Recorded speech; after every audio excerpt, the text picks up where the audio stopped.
Association of Broadcasters and Associated Press. She is a graduate of Michigan State University, where she studied journalism. Uh-oh, did I hear from U of M fans when I said, I was going to say, you're going to hear more about Michigan State today, too, so that's okay. I'm a U of M fan myself, but we still love our Michigan State friends.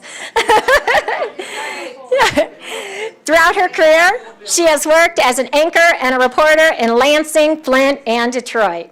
Taryn is a firm believer in giving back to community and promoting inclusive communities for all people just like we are. She volunteers her time to several organizations, including the COTS Homeless Shelter, Community Social Services of Wayne County, Community Living Services in Wayne and Oakland County, and we are sure appreciative of her giving her time for the Oakland Community Health Network today. Please join me in welcoming Taryn Asher.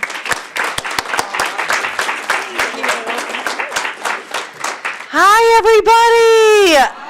Oh my goodness, it's so good to see you. I think this is my third year doing this rally, and it's just so many familiar faces, smiling faces. It's always great to be here and just talk to you guys and see the vendors. I always buy something every time I go to this, but it's really great to see everybody living their best life and being awarded for it and celebrated for it, and here at the Ability Awareness Rally. And, you know, we are here to celebrate the abilities, talents, and connect with valuable resources available to people with disabilities, like Annette said.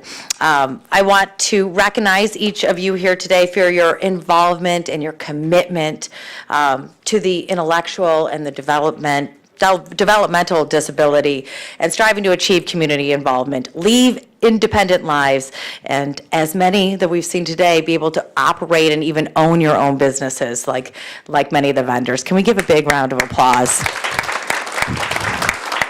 And you don't know, but Fox 2 has done a lot of stories on these vendors here, but it is a great way for, you know, us to be able to see what people in the community are doing and coming up with all these creative ideas to be able to give back and earn a living. And so if you ever do have any ideas of people doing that, please feel free to contact us, because we really do try to celebrate people, and we're doing it more and more now on our 6:30 show as well, really taking an in-depth look and trying to focus on the positive and what people are doing. So just hit me up on social media. I'd be happy to look into that for you. So as we are here today, I am very excited, because I'd like to introduce our keynote speaker, who happened to have gone to the same school I went to. I'm a little older, a lot older, but that's okay. I'm proud to be sitting next to him today. Anthony Ianni is a former Michigan State University basketball player, now motivational speaker, who shares his personal experiences with stigma and bullying. And it does seem hard to believe that he, you know, super tall, athletic, but it happens, and he's going to share that experience with us.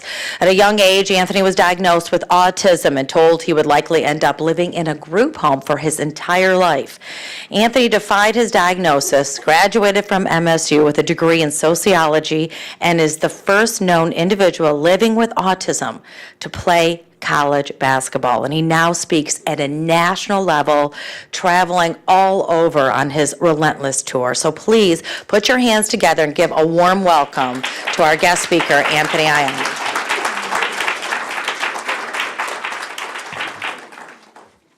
Oh, well, good afternoon, everybody. First and foremost, I am very excited to be here and got a big smile on my face today, obviously because, number one, it's sunny out. We don't see very much of that this time of year in the state of Michigan. And my Spartans won Saturday, huh? How about that?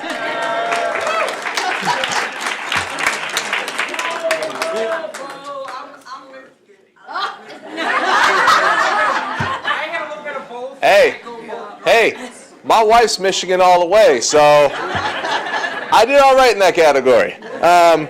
But in all seriousness, thank you all so much for having me here today. It's an absolute honor and privilege of mine to be here today.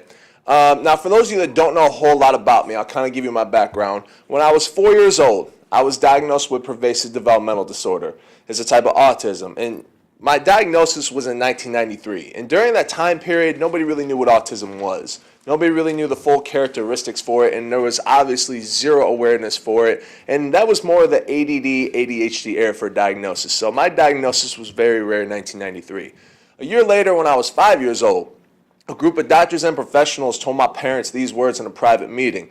They said, "Sir, man, because your son does have a type of autism, that basically means don't expect him to do much or be much in life. Because he's barely going to graduate from high school. He's never going to go to college. He's never going to be an athlete. But eventually when he's done with high school, whenever that end up being, he'll end up in a group institution with other autistic kids like himself for the rest of his life." Now, I wasn't told this story till my freshman year in high school. So that kind of became my motivation to go out and prove those people and then the other doubters and naysayers that had my life wrong. I had to work hard at everything, from basketball to my social life and especially school, because I'm not afraid to admit this, folks. I was not the smartest kid that went to my high school. I wasn't. I had good grades. I had some bad grades here and there, but that's because each and every single day for me was a different day with an even more difficult challenge. But I had great teachers who sacrificed and supported a lot for me to help me get through those tough days and challenges, and more importantly, help me become the best student that I can be. But throughout life, it wasn't just teachers who always supported me. It was friends, coaches, teammates, and my family. So the rest would be history. I went on to graduate from Okemos High School in 2007, where I then went on to Grand Valley State University for 2 years on a full-ride scholarship for basketball. Now, I was only at Grand Valley State for 2 years because things just weren't going as well as I hoped they would. So I decided to leave Grand Valley State to fulfill my lifelong dream.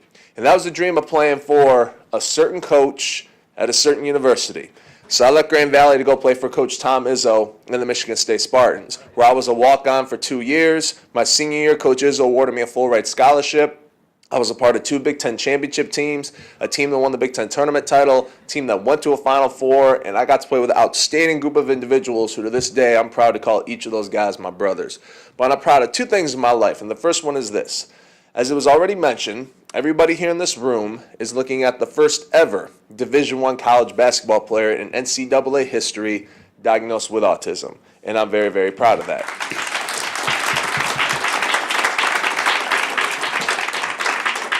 But I think I'm even more proud of the fact that I graduated and got my bachelor's degree in sociology from Michigan State. So throughout my life, ladies and gentlemen, I've overcome challenges and obstacles that were greater and bigger than myself. And a lot of those challenges and obstacles, they were definitely twice as big and twice as tall as I'll ever be in my entire lifetime. And I'm 6'9" with a size 18 shoe. But a lot of people tend to ask me the question, wherever I go around the country, whether it's in universities, businesses, conferences, or organizations, the one question I get asked a lot is, well, that's a fantastic story, but let's be honest, you didn't just get to this point within a snap of a finger. Like, how did you get here? Like, how did you go from your diagnosis to now as a motivational speaker in the real world? Like, how did you do all that? And I tell people all the time, just through 3 very simple ways, 3 simple ways. They're called the 3 keys to success in life, because I've always guaranteed everybody I've talked to that you follow these 3 keys for the rest of your life. Not only will you go far in your life and do what you love to do, but I promise not guarantee that these 3 keys will help you become better as a person. Now, the first key is motivation, because each and every single day, whenever I woke up, I had this mindset. It was the mindset of, all right, who's going to doubt me today? Who's going to tell me I can't do this, I won't do that, or it's impossible, it can't be done? And I tell people all the time, I didn't mind being doubted every single day of my life. I didn't mind it for 1 second. As a matter of fact, to this day, I still welcome every doubter and hater in my life with open arms. Because the more and more people that doubted me, the more and more motivated I became. And the more and more motivation I got to want to go out, strive for success, and make a name for myself in my life. But every time I was motivated, didn't mean that things were going to be handed to me or given to me. I had to go out, work hard, and earn everything in my life. Hard work, which is the second key. Now, my father taught me a quote that when you all walk out of this building today, I want you to remember this quote for the rest of your life, and I want you to pass it down to your kids, your grandkids, friends, family members, colleagues, whoever you think could benefit from this quote. And I'm going to share with you how powerful this quote is.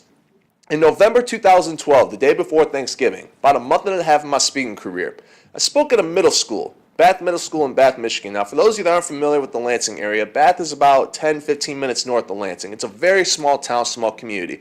There's only 300 total kids at the school.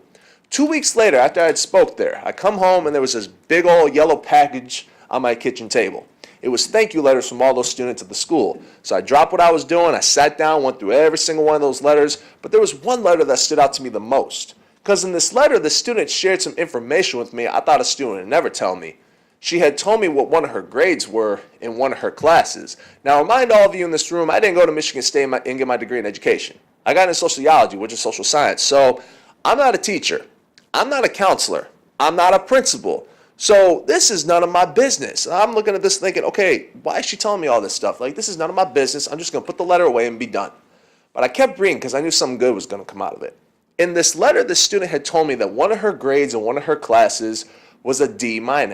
But she then told me she used my father's quote for motivation and inspiration to work harder, not just in school, but to work harder out there in her life. And in 2 weeks, because of this quote, more importantly, because of all her hard work, that D- grade went to a solid B in 2 weeks. And the quote is, the harder you work, the more you earn.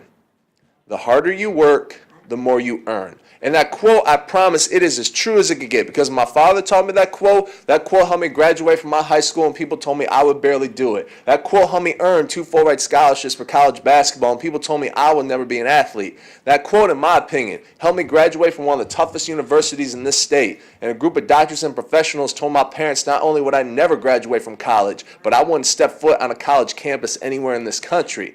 And that quote helped me and my teammates at Michigan State earn 2 Big Ten championship rings. Now those rings, that's just proof of what hard work earned us as a team.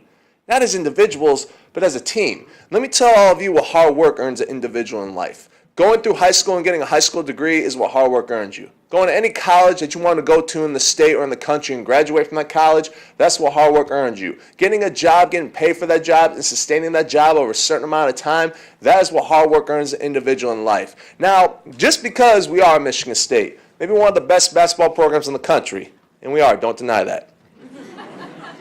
Just because we are Michigan State didn't mean that for 1 second, every time we walk into somebody's gym or somebody's arena, that people were automatically going to get scared of us. And I can tell you all for a fact, nobody ever got scared of us when I was at Michigan State. Nobody. Because we had to go out every day and every night and earn everybody's respect around the country. But there's one thing, though, that we loved about each other the most in Michigan State. Just one thing. It wasn't how many championships we won, how many Final Fours we had gone to.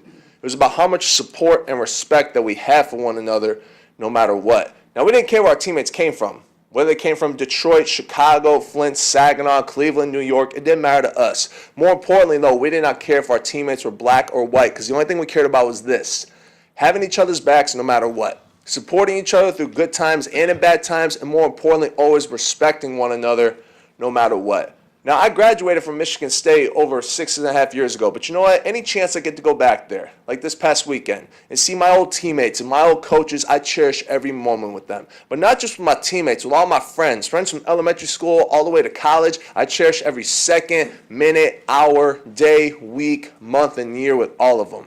And that's what I encourage all of us in this room to do for the rest of our lives.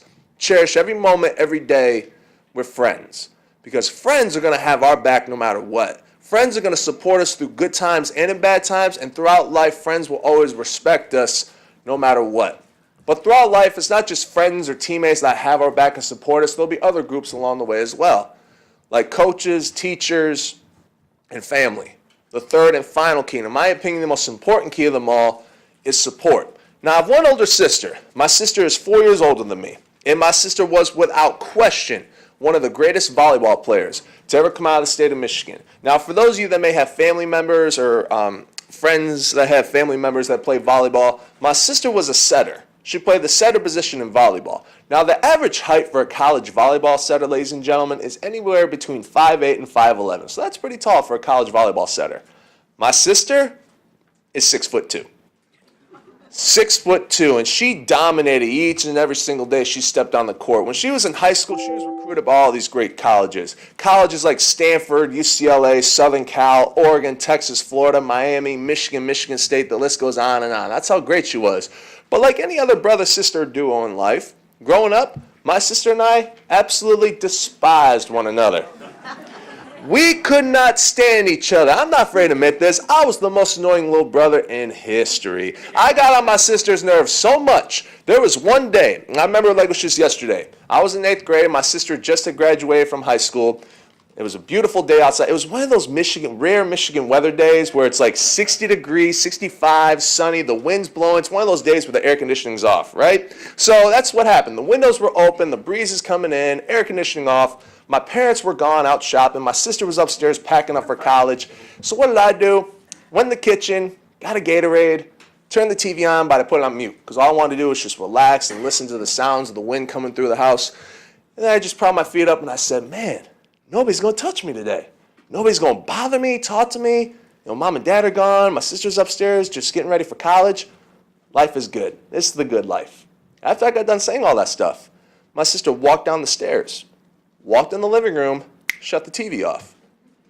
I quickly sat up on the couch, and the first thing I did was looked at the front door closet, and I said to myself, all right, Ashton Kutcher's in that closet. He's going to pop out and say to me, you've been punked on MTV right now. So I'm waiting for it. Okay, it's not going to happen. So I looked at my sister, and I said, seriously? I haven't said like 2 words to you today. I haven't even annoyed you for 5 seconds. So you're going to walk down these stairs, walk into this living room like you own the place, like you pay mortgage in the house, and you're going to shut the TV off on me like that? You're going to ruin your poor baby brother's day like that? And I had the sad puppy face going look and everything. She looked at me and said, I swear, you're the most annoying little brother ever. I mean, Anthony, I wish I never lived in the same house as you because you're so annoying. I mean, you just drive me nuts each and every single day. I can't take it anymore. I seriously can't. Folks, I didn't drive my sister nuts. I drove her crazy.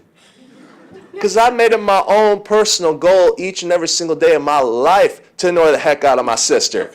If I annoyed my sister for 24 hours, 7 days a week, fantastic. I love those days and weeks. It's like I threw my own Christmas, birthday, and New Year's Eve party all in one day. That's how much fun I had with it. But say I failed to annoy my sister for a day. But you know what? Had a good day at school, good day at basketball, still failed to annoy her for a day. Yeah, I hated those days. Those days, believe it or not, were miserable because I wasn't doing my job as an annoying baby brother and annoying the heck out of my sister. But I'm going to tell you all something that I did for 2 straight weeks after my sister left for college. After my sister left for college, I stayed in her room for 2 weeks straight because I missed her that much. Because it took me 14 years of my life to finally realize how important my only sibling is to me. And I'll admit, it was a tough and scary time for me too because I was starting off as a freshman at Okemos High School. And as a freshman, I was 6'6". I wore a size 16 shoe. But I kid you not, I was scared of guys in my high school who weren't even taller than this podium right here. They were the football players. Big, muscular guys. What did I look like as a freshman in high school?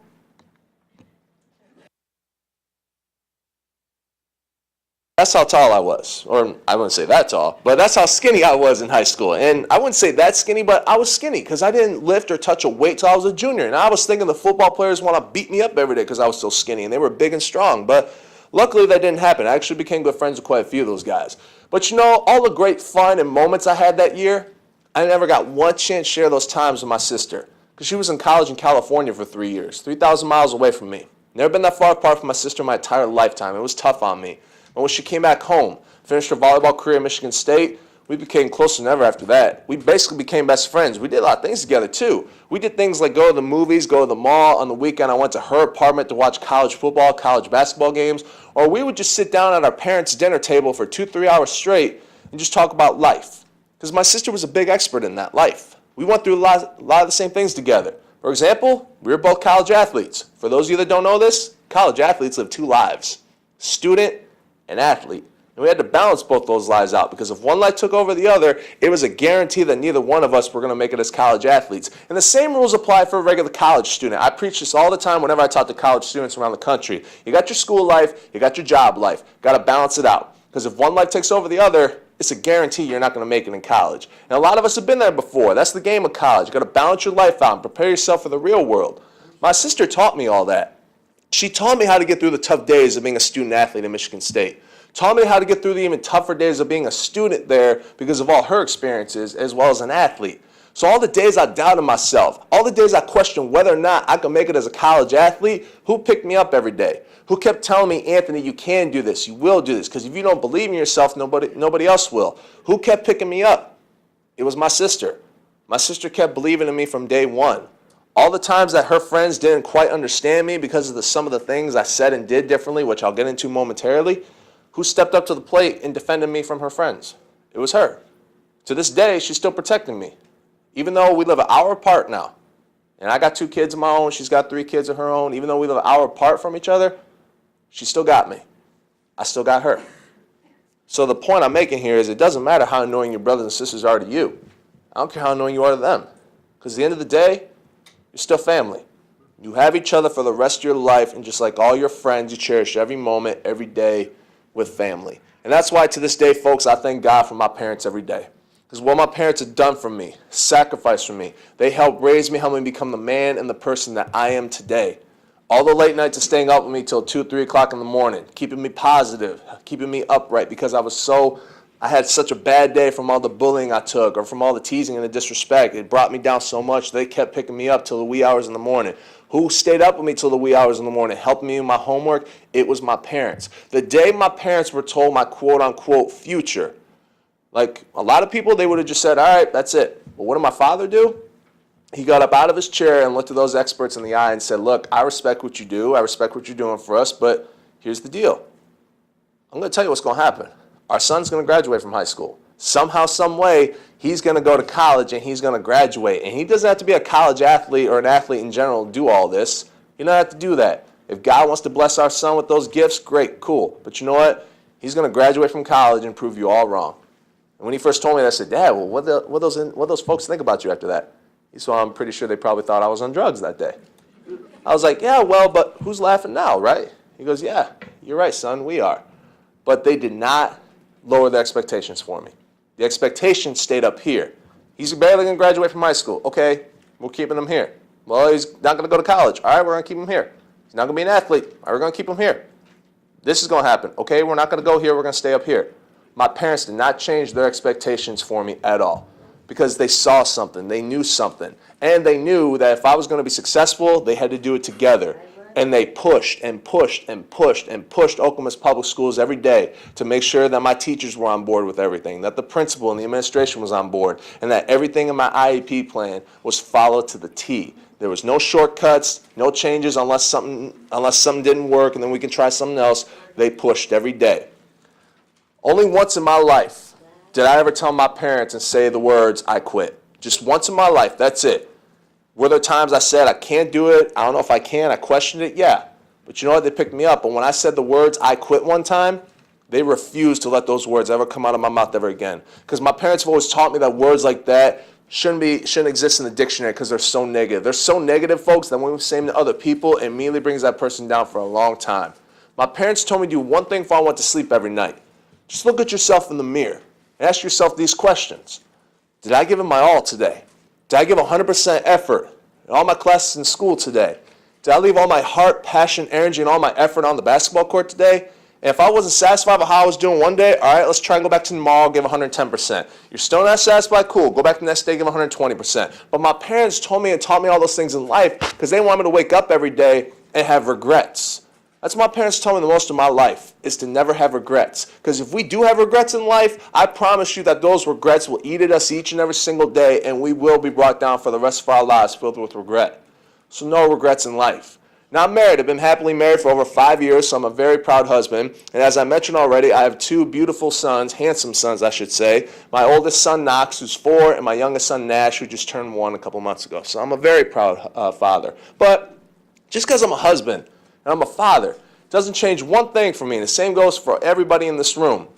We're all going to be faced with decisions in life. Decisions that can put so much pressure on all of us that sometimes we want to walk away from those times, walk away from those decisions. Not me. I'll tell you where I go. I go to my family. Because everybody in my family has been through tougher times, has made tougher decisions that I will ever make in my entire lifetime. Because whatever I say or do out here in public, it doesn't just impact me the most, it impacts my entire family. Because believe it or not, the decisions that we all make in our lives, it doesn't just impact each and every single person in this room, at home, and at work, at school. It impacts each and every single person that we all love in our lives. Now for me, that's my wife. It's my son, my whole family. Because my words, my actions, and my decisions weigh on them the most. But you know something? If I'm caught in a tough spot, if I got a big decision coming up, I have no clue what I'm going to do, I'm not afraid to go to my mom or my dad. At 30 years old, look at them and say, hey, Mom, Dad, this is what I got going on right now. If you were in my shoes, what would you do right now? You've been there, you've done all that. Help me out here, please. So the one advice I give to not just basically students on this one, if not everybody, is don't be afraid to go to family in life and ask them for help, advice, and guidance. And I don't care how old you are. I don't care if it's a freshman in high school, a freshman in college, a senior in college, a master's degree, or you run your own business. It doesn't matter, because family, folks, is going to help us get through all those tough times and decisions in life. And in my opinion, this is the one problem with today's generation. Today's generation doesn't want to go that extra mile to get the help and advice and the guidance they need, because number one, they think they know everything, or two, they're too cool for school. Two personal favorite stories of mine. About 4 years ago, I was at a high school, and afterwards I talked to some students. They came up and introduced themselves to me. One student came up last, and he said, well, Mr. Ianni, I have something I'd like to tell you. I'm like, all right, what's that? He said, well, you were wrong about one thing. I was like, all right, what was I wrong about? Please tell me so I can correct myself. Well, you talked about how my generation was scared to go the extra mile because either A, we knew everything, or we just didn't feel like it. So, Mr. Ianni, I got some advice for you. My generation does know everything. I know everything. I'm a grown man. I do whatever I want, say whatever I want. I looked at this young student in the eye, respectively. I said, son, I'll be honest with you. You don't know squat. Because let me tell you where you'd be in life right here at 18 years old if you knew everything in the world today. You wouldn't be here in front of me right now. If you knew everything in the world today, you already have your high school degree 10 years ago when you were like 8. And then you're about to get your bachelor's degree, get your master's. Now you're going after your PhD and your doctorate. And last time I checked, you're still here. So here's what I want you to do. Graduate from high school, which he did. And then 4 or 5 years from now, you go to college, graduate. And when you get your degree, you go find my phone number from somebody. I don't care where you find it. I don't care who you call from my circle or from my family. Don't care. You find my number, then you can officially call me and say, I know everything now, Mr. Ianni. I did it. That's the only time I'm going to let you do that. The only time I'll let you do that. So right now, you got a long way to go before you know everything in life. I still don't know everything in life, and I got my degree. So I still got a long way to go in life. A lot of us do in life. And that's the great thing about life, ladies and gentlemen. We talk about, all right, there's no such thing as perfect. If everybody was perfect, the world would be a boring place, right? If everybody knew everything in life, yeah, the world would be boring. It'd be very boring. Same opinions, yeah, it'd be a boring place. 2 weeks later after that, I went to Potterville High School to speak to 25 freshmen. It was 15 freshman students and 10 students with autism. I had a great time with this class. Now, whenever I do presentations, if a student asks me a question, I'll wait toward the end, because I'm in a rhythm, I'm feeling good, I don't want to stop where I left off. But this young man with autism, he was a freshman at the time, raised his hand. I figured, you know what, I could pick back up where I left off. Not a big deal, there's not very many of them in here. So I said, young man, what's your question? So, Mr. Ianni, I don't have a question, I have a comment. I'm like, all right, well, what would you like to say? I mean, this is your class, it's your classmates. I mean, feel free, come on up here if you want to. Got up out of his chair, hands on his hips. I'm like, all right, he looks like Coach Izzo right now. It's about to be a big halftime speech. I'm excited now. So he walked over to me, looked at me like this, looked at me again and did this. And then he looked at his classmates and said, I want everybody in this room to know right here, right now, that Mr. Ianni's generation would flat out kick our generation's butt. Now, folks, he didn't say the word but. He used another word. So I got my hand over my mouth going, oh my goodness, this kid just swore in class. What am I supposed to do right now? Do I escort him back? And I looked at the teachers. They had their hands over their mouths, trying not to laugh. I'm like, teacher's laughing. That's good. Okay, we're getting somewhere. So I asked him, I said, well, young man, why would you say that? Why would you say my generation would kick your generation's tail, if you would?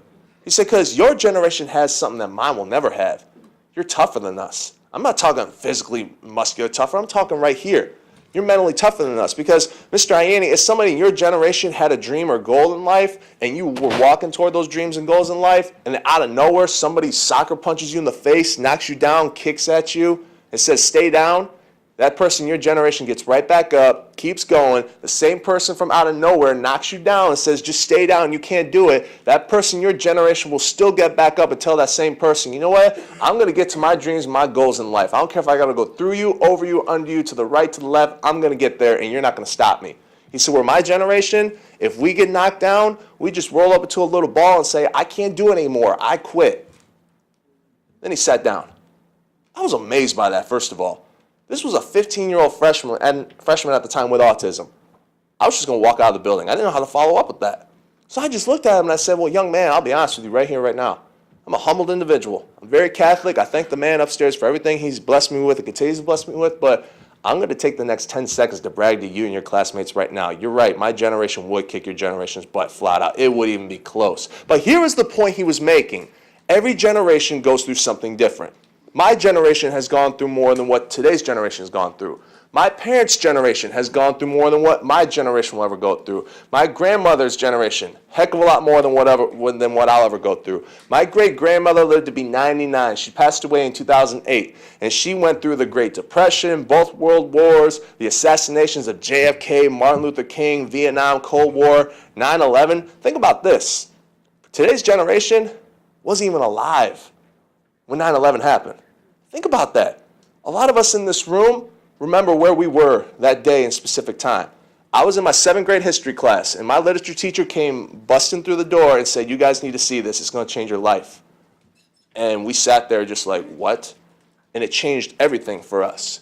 But that's why I tell these students and people all over the country, don't be afraid to go to family. And it doesn't matter who it is. If it's mom, dad, brother, sister, aunt, uncle, cousins, grandparents, or best friend's family, because your family's going to be there for you and help you get through all those tough times and decisions, because they want you to be the best at what you're doing in your life, and more importantly, they want you to be the best individual that you could be in life as well. Now, another group that I support individuals throughout life, and a group I hold a very special place in my heart for, is teachers. Now, I want to ask everybody in this room a question, and please be very honest with me. I will not be offended by this, okay? I get it every day, and I will for the rest of my life, and I'm okay with it. When I came up here, and Taryn told you a little bit about me, and then I gave you the full detailed version of who I am, who thought to themselves, you know what, I just don't see it. Anthony Ianni, there's no way I see that he has autism. There's no way. I don't recognize it. Who honestly thought that? Raise your hand if you thought that. 2 people, that's it? Oh, okay. Hi, guys. So, hands down, thank you, guys. And like I said, I'm not going to be offended by that, because this is the number 1 criticism I will get for the rest of my life. But I've always told people, hey, get to know me first. Have dinner with me, have a coffee with me, and you'll walk away from that 2-hour conversation having a better understanding of who I am and what I've gone through. My autism, ladies and gentlemen, I'm very black and white. What that means, you may say something to me. I'll take it the complete opposite. Growing up, I had a tough time understanding nouns, verbs, idioms, sarcasm, and jokes. I'm better now than what I was 10 years ago, but I'm going to have these struggles for the rest of my life, and I learned to cope with that fact. And you know what? I'm okay with it, because that's what makes me me. But loud noises, could not stand them. Hated fire drills, fire alarms. I hated the lights, hated the noises, the stimulation in arenas, the sound effects, the buzzers. It was too much of an overload for me. I couldn't go to games, couldn't go to basketball or football games when I was a younger kid because of the noise and the effects. It was just too much for me. But this is where my teachers came into play. My teachers went above and beyond for me. In my IEP plan, they had specific instructions to let me know a day and time or the exact day and the exact time when a fire drill was taking place. Because they didn't let me know, it was not going to be pretty. So, Anthony, we got a fire drill at 10:30. If you're scared, you can sit with me at my desk, or I can sit with you. All right, cool. So giving me the heads up helped me prepare for it. So the alarm goes off, I'll jump in my chair, but I'll go find my teacher, go with him and her, and they'll escort the class out for the fire drill. When I was in high school, the wiring systems were worked on all the time, and it would trigger the alarm. My teachers give me the heads up. Hey, working on the wiring system today, so just be prepared, okay? And alarm goes off, I jump a little bit, but I'm still walking out that door and following procedure. They did that for me. I had a speech therapist twice a week from kindergarten until I was a junior in high school. And what my speech therapist did was help me understand nouns, verbs, idioms. If you had told the 5-year-old me who could not keep focus at that time, if you had told the 5-year-old me that it's raining cats and dogs outside, a majority of us here knows that means it's raining really hard outside. It's downpouring. The 5-year-old me, if you would have told the 5-year-old me that, I would have busted out this door, took a sharp right turn, went out the back door, outside, hoping that a cat or a dog was going to fall into my hands that day. My mom took it to a whole different level one time. We were driving by Meijer, and she told me that Meijers was getting a facelift. So I looked at her like she was absolutely crazy. And I said, and it was under construction, I knew that, because the trucks were out there, the workers, the hard hats. And I looked at her and I said, Mom, what are you talking about? Meijers doesn't have eyes, ears, nose, facial hair, none of that. What are you talking about? So, well, Anthony, getting a facelift means you're getting a new look. You're getting rebranded. I said, well, you could have just told me that instead of all the scientific mumbo jumbo you just threw me just now. But my speech therapist helped me with all that. And she made things competitive. So what does she do? We would play board games. You can roll the dice, but you can't roll up 5 spots on the game board until you get the right noun, verb, or idiom right. And I can't begin to tell all of you how many times I threw a fit losing in a game of Candyland because I couldn't get the right idiom or verb right. But that was me growing up. But how I was able to overcome the stimulations and overloads of crowds was whenever that horn would go off, I would cover my ears. But then what I did was I try to control it. Horn goes off, I'll take my hands off a little bit. Nope, too much. So I kept doing it until I got used to it. So the more I did it and the more I controlled it, the more I got used to it. Same thing with the crowds. And then when I got older, it was adrenaline for me after that, because I love playing in front of my friends and family. But my teachers had a lot to do with that, because they went above and beyond for me. If I was going to have a wig out moment, all right, you want to go in the hallway for 5 minutes or 2 minutes and let's talk. They didn't have to do that. That wasn't even my IEP plan to do that. But they did it because they knew it worked. If something didn't work, okay, let's try this way. All right, if that didn't work, let's see if Mr. and Mrs. Ianni would think this would work. And if it worked, stick with it. No shortcuts, none of that. And my teachers did that for me. Some of them were coaches, high school coaches. You know what they did for me? Just sacrifice 45 minutes of no practice time to help me learn and study. Most of the time, they never went to practice, because one of them actually told the assistant coach as I was sitting in that classroom, hey, you run practice today because helping Anthony today become a better student is a little bit more important than running the team. That's how much my teachers cared for me. That's how much they want to be a part of something special. They were and they still are to this day.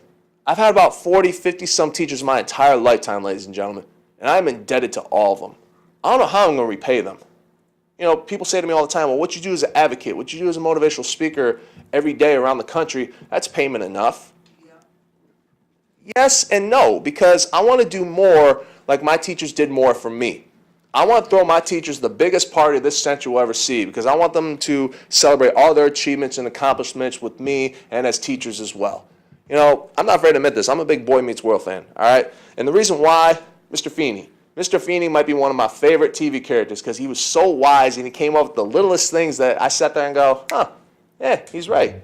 But I got 40 Mr. Feeneys in my life, and I get to stay in touch with all of them because they're still teaching me about life. I went back one time to go see my old U.S. history teacher, which we have a great relationship that started way back in the day when I was in 6th grade.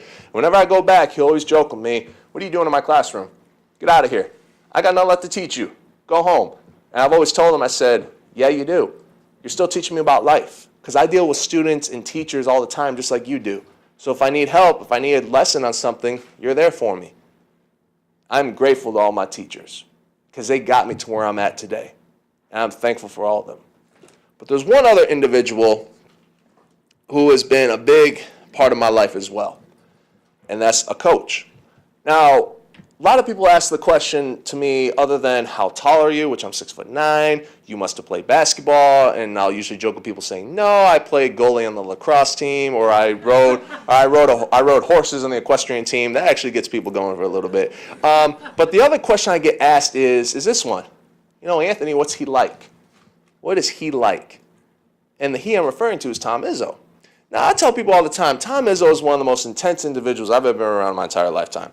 I mean, a lot of you saw Saturday. Intense, in your face, screaming at you. He broke about 11 clipboards when I was at Michigan State. Not for anything I did, but he's so intense because he wants his teams to be perfect. He wants you to be perfect on offense, on defense, how you box out, how you communicate, how you run the plays. He wants his teams to be perfect. That's why he's won so many Big Ten titles. That's why he's been to so many Final Fours. He has a national championship because he wants his teams to be perfect in every asset of the game. Now, that's Tom Izzo, the coach. Tom Izzo, the person, other than my own father, is one of the greatest individuals that I know in my life. He cares so much about so many people in life. He puts an entire university of staff, faculty, administration, and students before himself. He puts an entire program of players, whether it's current or past, before himself. He's told guys who go to the NBA early, you're good enough to go, I'm not going to stop you, but do me a favor and get your degree too. Because your degree will last a lifetime. The money in the NBA will not. But that piece of paper called your degree is going to last forever. He's told guys like myself who don't go pro. I had a chance to go play overseas in Europe, but I turned down offers because, you know what, I didn't want to do it anymore. 16 years of basketball was enough in my life. I wanted to do something else, and I was needed in a community that needed another role model and leader other than Temple Grandin. So that's why I did. That's why I do this. It's because I'm trying to follow in her footsteps. So he told guys like me, go make an impact in their community. Go be a hero to them. So he laid down that challenge. I accepted it. But he's also saved lives as well. He saved my life one time. In October of 2010, the start of my second year at Michigan State, I was at a study table working on a paper, and I got this phone call from my dad. I said, Dad, what's up? He said, son, you need to go home tonight. I said, why? What's up? He said, well, I don't want to talk to you. You know, your mom will tell you what's going on. I'm at your grandma's right now. You just need to go home. It's like, all right, I'm on my way. So I quick 5-minute drive home. Got there. My mom's waiting for me, and I said, Mom, what's going on? She said, you might want to sit down for this. I said, I'm not going to sit down. I've been trying to call people and text people for the last 5-10 minutes, and nobody's responding. Like, just tell me. Give it to me straight. What's going on? She said, well, Anthony, your uncle, who was also my godfather, she said, Anthony, your uncle was shot and killed this morning at his house. He was murdered. I dropped to the floor. I lost it. I didn't even stay home for 5 minutes. Got in my car, drove around the entire town of East Lansing, Michigan for over 2 hours. I took main roads, back roads, side roads. I took the highway, and all I was doing for 2 hours straight was screaming at the top of my lungs, who would do this to us? Who would do this to me? Who would take an innocent life away from my family? An innocent life who's been nothing but great and kind to others. An innocent life who's been nothing but a hard worker and earned what he deserved. You know what? I hope that gunman comes to my door tonight. I don't care if they put that gun on my forehead, because I'll give them a piece of my mind before I let them take me. Before my uncle had died, these were my priorities in life. Faith, family, school, and basketball. After my uncle's passing, it became faith, family, basketball, and school. Because I treated all my teammates and my coaches like family, and I was super overprotective of everybody after that, because I didn't want to lose anybody else like that ever again. So I had the worst year ever academically in my entire life. I don't know how many classes I failed, how many classes I skipped out on. Because physically I was here. Mentally I was done. Checked out, wanted nothing to do with life. Then May 1st, 2011 arrived. We had a team meeting the night before finals, and this is how I remember this night very well. It's the same night that President Barack Obama had went on national TV and announced we had killed Osama bin Laden. So before all that went down, we had a team meeting. Coach walked in the meeting room. He's fired up. He's firing us up about finishing strong for finals. And then he called some guys out about their grades. Now, he didn't call them out to be mean about it. He was just trying to fire them up. He got to me. I didn't take it that way. So what did I do? I got up out of my chair and I cussed out the Hall of Fame coach of our team in front of everybody. I stood up. I pointed my finger at him. I probably threw every single swear word known to mankind, and I threw it at him. And Draymond Green, my teammate at the time, looked at me and whispered to me, dude, what are you doing? Do you want to walk out of here alive tonight? Do you want to be on this team? Like, what are you doing? After I got done talking, Coach Izzo gave me the evilest look I've ever seen a person give me in my entire life. I sat down. He said to me, don't you ever talk to me like that ever again. You, me, my office right after this. Meeting's over. I go in his office. I sit down. He walked in. He slammed the door, shook the entire building. He walked around, but he's still eyeing me down the whole time. He sat down at his desk, and I lost it. I broke down crying. Never done this in my entire life. Like, yeah, I've cried in front of a coach after losing a big game. As far as like my personal life went, I never done this before in my entire lifetime. And all I could say to him was, oh my God, coach, like, I'm so sorry. Like, I really don't know what's come over me. I really don't. Like, I feel like ever since my uncle was taken from me and my family, I feel like my entire life's just been spiraling out of control. Like, physically, I'm here, but mentally, I'm gone. And I feel like I have no purpose in life. I don't know what I'm working for. I have no motivation. And here's the crazy thing. I don't want to talk to my family about all this. I want to talk to friends, teammates. I don't know who to go to. But I'm desperate right now. I need help. I will go to anybody right now. Just tell me what to do. I'll do anything. Anything. He got up out of his chair, pulled his chair over next to mine, sat down, put his arm around me, brought me in and said, I know what you need to do. You know what you need to do. And I know what was said about you when you were 5 years old. And I know what those doctors and experts said about you. So here's what's going to happen, Anthony. If you stay on this road you're on right now, you're not going to be here at Michigan State in 3 weeks. You're going to be gone after finals. You know what's going to happen anytime you go back for a football or basketball game? All those doubters, haters, and experts that talked all that stuff about you, they will see you walk on the streets of East Lansing at home football games or basketball games. They will point you out to everybody and shout out, there goes Anthony Ianni. We were right about the guy. He's a loser. He couldn't hack it. We were right. That's where you're heading. So I need you to walk out of this office tonight with a mindset you haven't had in forever, because I want you to be hungrier for success than you've been in your whole life. I want you to finish up this academic year as best as possible, and going into the summer and the fall, you're going to have the best year academically of your entire lifetime. Basketball, despite whatever that's happened right now, you are the captain of our scout team next year, because I need you, Draymond, and Austin Thornton to help put us back on the map with college basketball's best, because we had a down year that year. We were 19-15. He's like, I need you guys to put us back on the map. He said, I looked at your graduation date already. It's May 5th, 2012, right here at the Breslin Center. I think that's motivation enough. But here's what's going to happen. The day you graduate, you're going to walk across that stage, you're going to get your diploma, and you're going to walk down a set of stairs, and somebody's going to be there to shake your hand and give you a hug and say, I'm so proud of you. You know who that person's going to be? It's going to be me. But you got to do the rest. I can't do it for you. So walk out of here right now and go do it.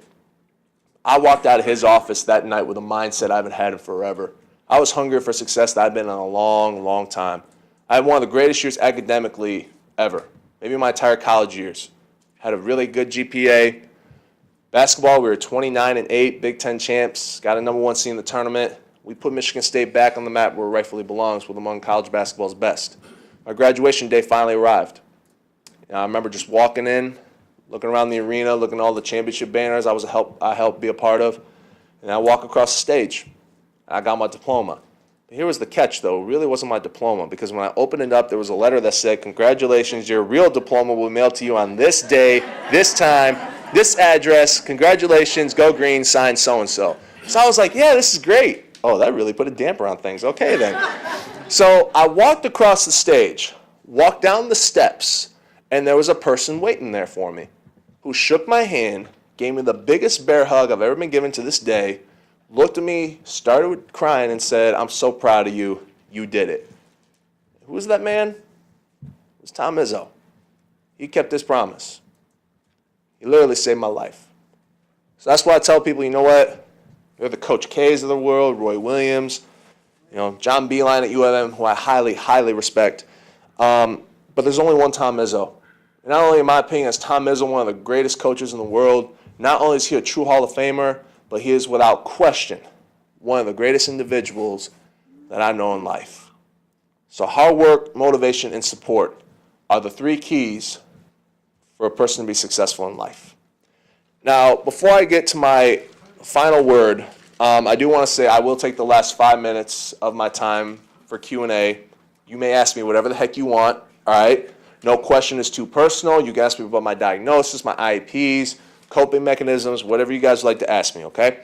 Now, the final point here I want to make today is this. When I started my speaking career over 6.5 years ago, I was getting a lot of advice from people. And a lot of the advice I got was, well, you need a slogan, you need a phrase, you need something that people will remember you by. I was like, all right, well, so the phrase and the term I came up with was just live your dreams, because a lot of people were throwing it at me saying, well, you lived your dream of playing basketball at Michigan State despite having autism, use that. So that's what I did. So, and on Twitter, it was the hashtag LYD, because I couldn't do live your dreams, there's too many characters. So I just had hashtag LYD. So the first couple years, the students loved it. Universities loved it. But then the more I kept doing this, the more steam it lost. I was like, all right, I need new material. I need to come up with something new. So the video that's right here, I'm not going to be able to show it today because of time. However, if you want to check it out, it's on relentlesstour.com. The link is right there if you can't read it, relentlesstour.com. And this was about a 2 minute and 40-second video that a former teammate of mine did. He works for a big production company in Detroit now.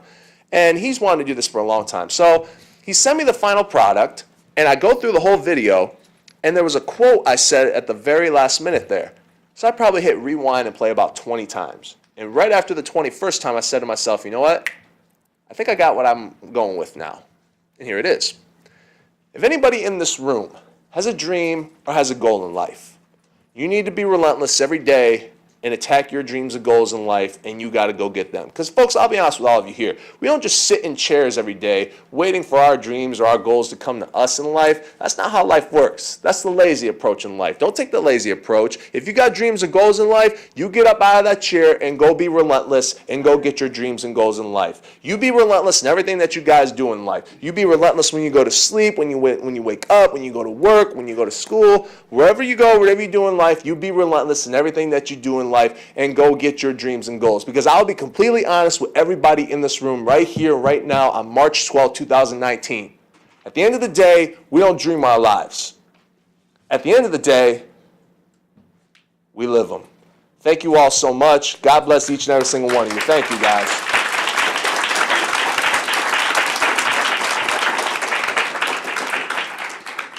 Like I said, whatever you want. Fire away.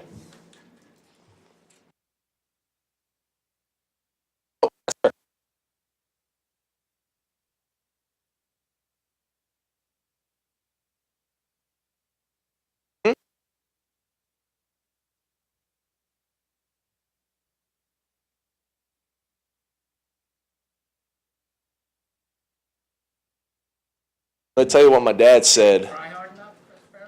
So I'm going to give you my dad's advice that he gives to parents all the time.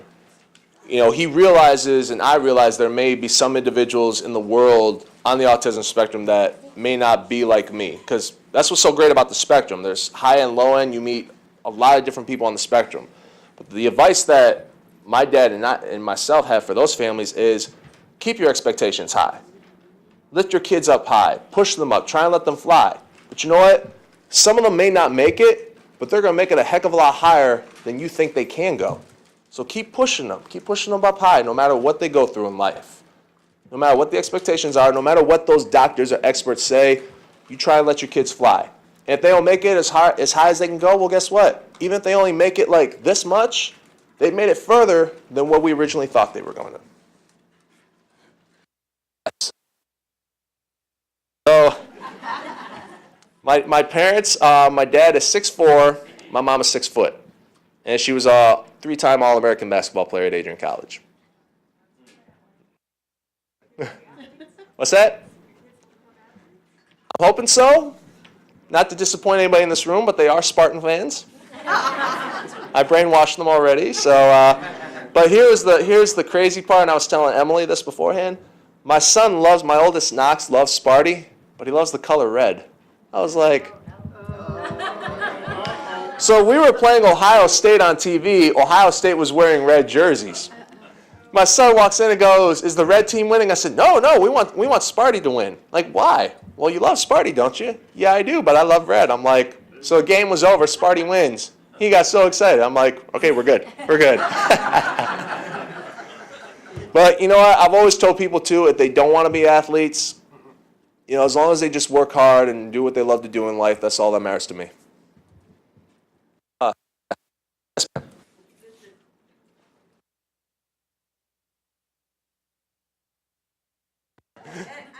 I can relate.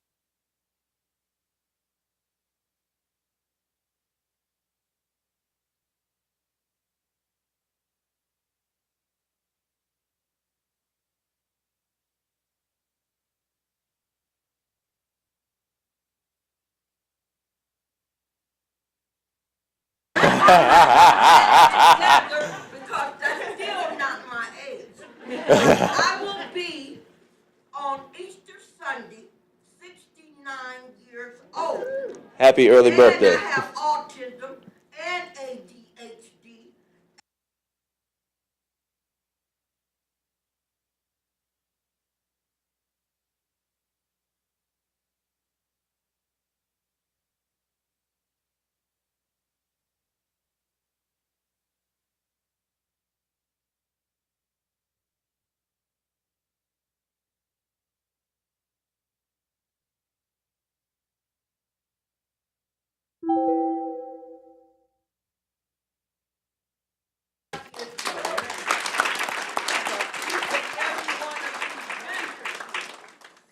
Okay? Got you. I don't plan on going anywhere anytime soon, so And you gotta be there for your children and your kids' teachers. guarantee you I will be. Yep, last one right here.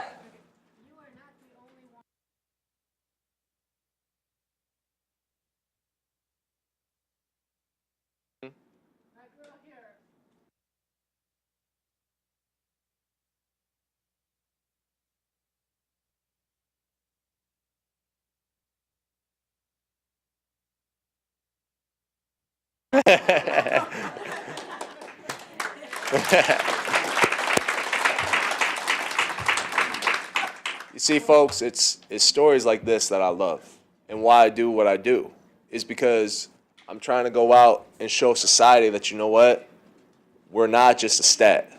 We're not just a label like people think we are. We're more than that. And the one thing I keep telling society, whether it's on social media or in public, is, you know what, there's a lot of individuals out there on the spectrum, high end and low end, who are very talented, And those individuals, high end or low end, are going to go out and do some incredible things and show society that our community of 3.5 million people in our country can do anything that they want. And they are just like you and me and will always will be. Thank you guys so much. I greatly appreciate it.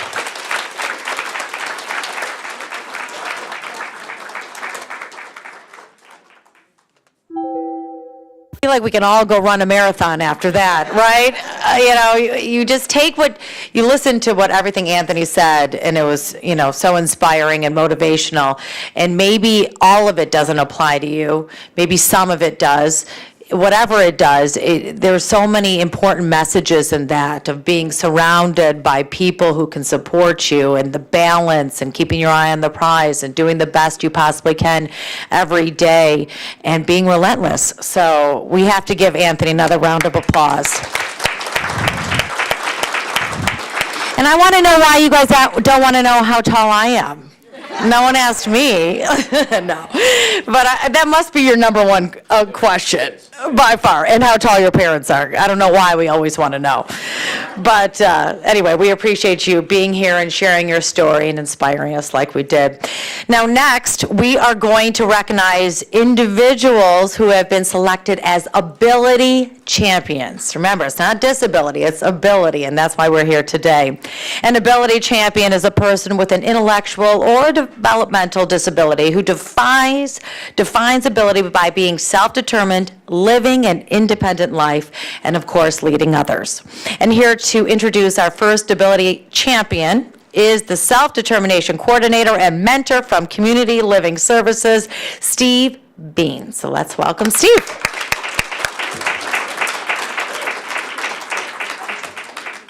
Although I'm a University of Michigan fan, I do applaud you, Anthony, for all that you do. I think I remember watching you. Okay, again, my name's Stephen Bean. I work at Community Living Services, Oakland County. I have the privilege of introducing Tyler to you, but before I bring him up here, I want to just tell you a little bit about Tyler. One of Tyler's chores growing up was taking back returnables. I don't know about all of you, but I know when my wife says, "Are you going to take the bottles back?" I usually say, "No, I'll do it next time." And then I'll say it again, "No, I'll do it next time."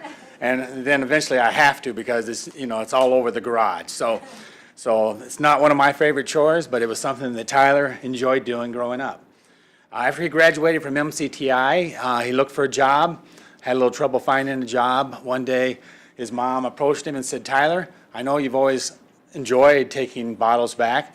What would you think about possibly making that a business?" And Tyler said, "Absolutely, Mom." So he started his bottle business in 2013, and he started by using word of mouth, advertising, as well as leaving flyers in people's mailboxes around the area, in the Waterford area. 6 years later, through the combination of media exposure, he's been interviewed by newspapers and TV news. He has, and a successful marketing through Facebook. He has turned the idea into a full-time micro enterprise called Tyler's Bottle Service, where he is servicing hundreds of customers, and he's got even got a shirt there. He serves hundreds of customers each year. His business has grown so much that it was getting too big, and so he has honored other people who have an interest in doing bottle returns, and he will tutor them. He provides them with mentoring. In fact, even today, he met with a gentleman over there, and he's going to provide him with information. He's just started his own bottle business, and Tyler's going to provide him with all of his wealth of knowledge and help him move forward in his dream to have a bottle return business.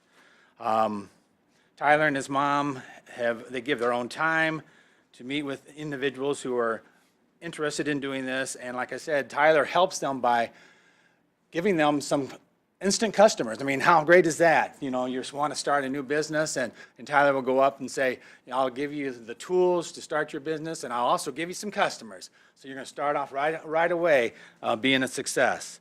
In his free time, Tyler enjoys many things. He's a big sports enthusiast and enjoys attending major league sporting events such as Red Wing games and Tiger games. And hopefully Red Wings and Tylers will get it back pretty soon, because they've been struggling as of late a little bit. He enjoys NASCAR and has been able to go to the Daytona 500 a couple of years ago with his family. He's been able to meet a lot of famous sports figures over the years, and has collected a lot of great memorabilia. I think that's how you say that. There you go. Thank you, Tyler. Having built a successful business has opened so many doors for Tyler, but most important, it has given him a sense of pride in being the president and CEO of Tyler's Bottle Service. So please join me in congratulating Tyler on his successful business and being an ability champion. All right, buddy. I know Tyler this is for you, Tyler, and I know you want to say a few words, so I'll give you the podium right now, and you go ahead and tell the people what you think. Well, thank you, everyone. Thank you for giving me this opportunity to be recognized again. But seriously, it has been a wonderful 5, going on 6 years ever since I started this business. I have a lot of people to thank. My mom, my stepdad, my brother, Logan, my support coordinator, originally Eric, now with Natalie, for believing in me and helping me ensure that this business has become the success that it has, to the point where I've happily given territory away to other people wanting it to do it in their areas.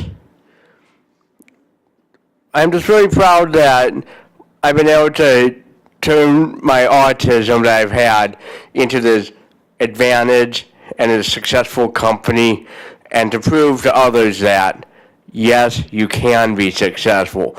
Those people that say, oh, you cannot be successful, you won't walk, you won't talk, go to high school, you can prove them wrong if you work hard enough, and you can never, and that's what I have done. I haven't given up. I haven't said I quit. I haven't done that in life. I have been through these challenges, and I've succeeded and have proved people wrong over the years. And I'm proud to have done that. Don't give up. Don't ever give up on anything. You will be successful if you put your mind to it and you work hard, and then eventually you will reap successful rewards like this business has. But still, either way, just work hard and you'll be successful in life. Thank you.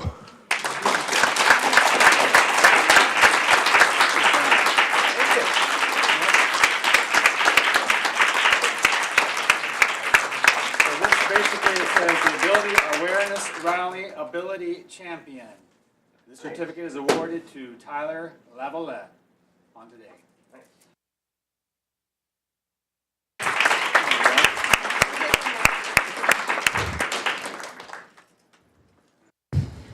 I think we're all going to be working for Tyler one day.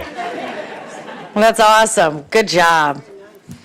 And we want to thank you because, of course, like this whole event and everything and these ability awareness, it's inspiring. We use that so loosely, but it is so wonderful to see people just taking their dreams and doing whatever it takes to make them happen. And, you know, it is so inspiring. So it's great that you can share that and be awarded for it as well.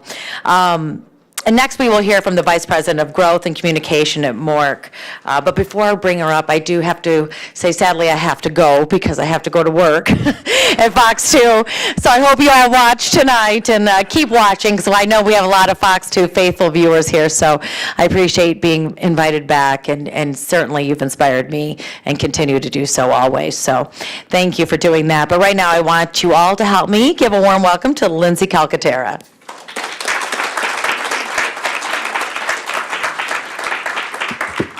Good afternoon. It is my great honor to present MORC's Ability Champion Award to Jonathan Fessler. And I want to share a little bit about why Jonathan is so deserving of this honor. In speaking to Jonathan's support coordinator, Amy Moritz, the first thing that she had to say about Jonathan was that he is the most driven and determined individual she has ever met. And these qualities have helped him overcome many obstacles in his life. At the age of 2, Jonathan was involved in 2 car accidents that caused him to have a brain injury. But despite these ensuing challenges caused by the accidents, he remained determined to not let them get him down, but to instead focus on the abilities he has and the many opportunities available to create a successful life. Jonathan graduated from Milford High School and was able to attain his driver's license. Following school, he helped out at his grandpa's law office where he ran errands and brought documents back and forth to the courthouse and helped out with maintenance and yard work. He competed in the Special Olympics in bowling, track, and swimming until, as he said, he decided on an early retirement. Jonathan lives a self-determined life where he serves as his own guardian and takes a lead role in directing his supports and future path. He's currently working with MRS and Excel employment options to find a job. He is utilizing a peer mentor, Matt, to help with these efforts. Jonathan and Matt are working on how to complete job applications and interviewing and looking for openings that match his skills. In his free time, Jonathan is a huge history buff, and he can spout out historical facts on command. His love of history was bolstered by his volunteer work at the White Lake Historical Society, where he served as a house docent for 7 years. He also enjoys reading, gardening, and cooking, and he tells me he's looking forward to helping to prepare his family's big St. Patrick's Day feast next week. In the future, Jonathan is hoping to land a job and move into his own apartment to further enhance his independence. In all of these aspects, Jonathan's determination to face challenges head-on, build a strong circle of supports, and never give up on the goals he has for his life are inspiring and admirable.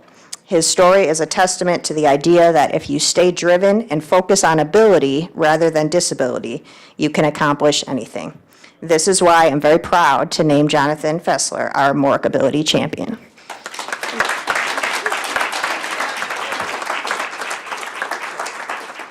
Thank you. Even though I have disabilities, I never let anything, stand in my way. I want to start my own business because I got listening to what my friend Tyler was saying. I want to start my own business in doing jam, but I need help to learn how. And, a lot of people don't realize, if you have disabilities, it doesn't mean that you can't go to school, you can't, graduate from high school, you can't, get a job.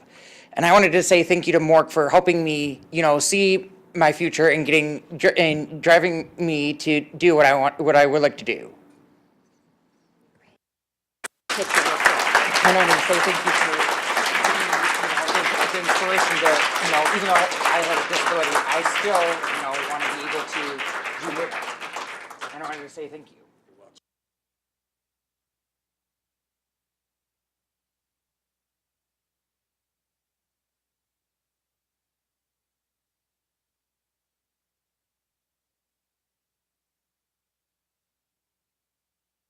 So was I on point when I said you were going to hear some great stories and from great speakers today? Let's give all of our speakers and award winners another round of applause.